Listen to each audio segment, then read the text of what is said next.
কিছুদিন আগে এমন একটি দোকানে গেছিলাম, আমার নিজেকে নিজে দেখে মনে হচ্ছিল দোকানটি আমার।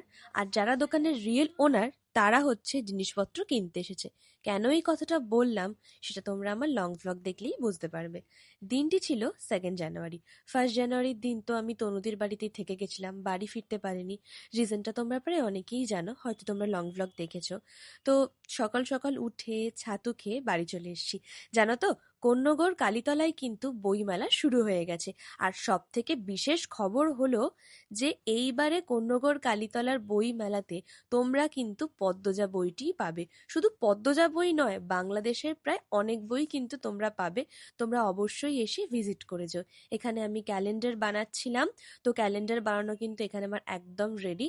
আর আজ বইমেলার ডিটেলস লং ব্লগ আসবে ঠিক সন্ধ্যে 6টার সময়। আর আমি যেই এখানে দেখছো একটা বাস্কেট কিনেছি।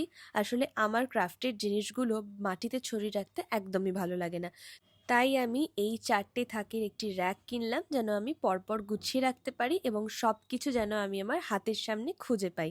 তো সেই জন্যই এটা আমি কিনেছি। কেমন লাগছে অবশ্যই কিন্তু কমেন্ট করে জানিও। আর এটিই কিনতে গেছিলাম আমি সেই দোকানটাতে।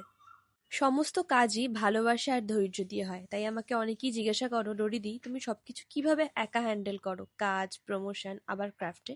আমি মনে করি আমি যাই করি না কেন সেই সব কাজই কিন্তু আমার ভালো লাগার কাজ, তাই কোনো অসুবিধা হয় না।